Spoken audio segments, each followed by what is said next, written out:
Daily Broadside Day 617. There is a towel rule in place at most nudist colony camps, probably all of them by now. And if you're not familiar with what this means, it means that everywhere that you go in the nudist facility, you have to put a towel down once you sit down. And I wonder, how soon when they created these places that they decided to enact such a rule, because you could see them like opening up. They're all excited. Everybody comes the first weekend, kind of maybe a soft opening. Oh, yeah. Let's see what I did there. Soft nude opening. And, they get there and they do all that. And then Monday morning they're in like a meeting at 9 a.m. They're like, we got to enact a towel rule. And you're like, what are you talking about? A towel rule? What do we need to tell? What is a towel rule? Like, I don't know if you saw what Miss Gentry did to the couch in the foyer, but we can't keep doing all that. Now, we can't buy lobby couches every week. And God knows there's not enough Scotch Guard on this planet for that. And I don't even know what Scotch Guard is. Scotch Guard to me, I believe, is like, it's like a Rain-X for rugs or furniture or carpet. It allows you to like let your dog piss on your carpet and it just beads up, I guess. I don't really know what I'm talking about. But yeah, there's not enough Scotch Guard in the world for people like Miss Gentry. When she's having a heavy flow or whatever, we got to have a towel rule. And then you got to figure, like, are we handing out the towels? And if so, what color are the towels? Because you can't go with white. It can't be just a regular, motel pool towel, because white's just not going to work. Because the reason you're doing this is, the reason you're doing this. But at any rate, I don't know. It's just, it would have been an interesting conversation and probably a very, very, very early rule in the world of nude people. I went to, how your parents drag you to like little dinner get-togethers with their friends, and then they expect you to mingle with your kids and their kids. What am I trying to say? They expect you to mingle with their kids, right?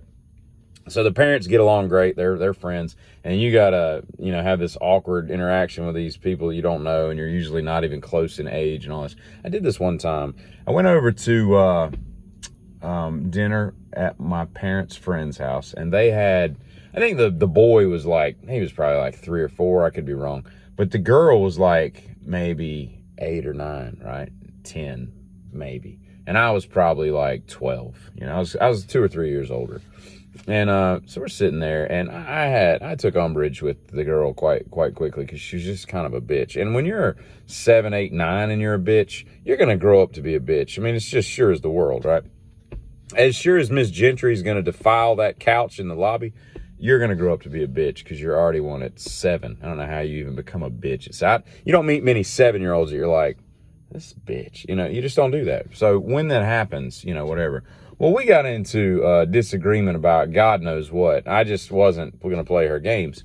And so I did whatever. We didn't get along. And she takes off all of a sudden. Now, this is a pudgy little girl, right?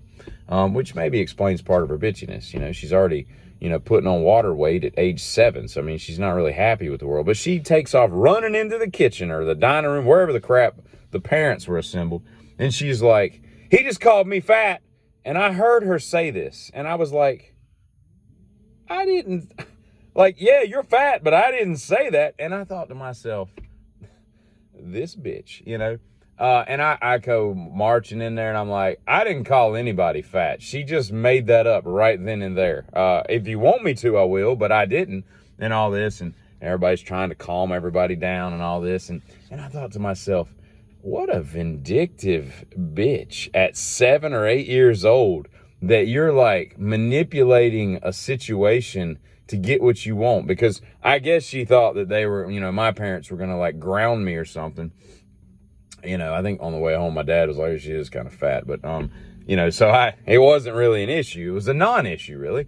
And I got nothing against fat kids. I think they could have a better life, with their parents directing them a little different direction. But, it is what it is. You gotta carry your own crosses and burdens in this world. But I just, man, to be able to be that manipulative at age 7 or 8, I can't imagine what kind of woman she turned into.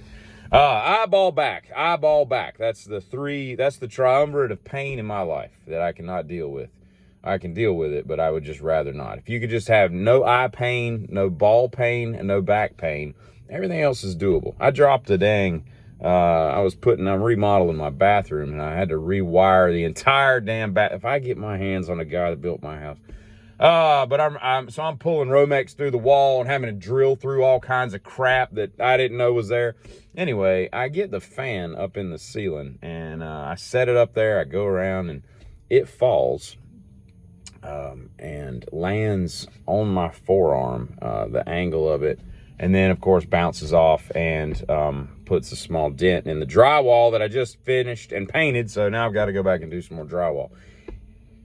It's always something. But so I've got like a Charlie horse on my forearm, which I don't think I've ever had, but that sucks. But it ain't eyeball back, you know what I mean? And speaking of eyeball back, it has nothing to do with anything, but somebody said on TikTok the other day, she comes on this video and she's like, there's a new balloon museum in Atlanta, and I'm telling you right now, don't go. It ain't worth it. There ain't nothing to see. It costs too much, whatever. And I'm like, way ahead of you, girl, way ahead of you.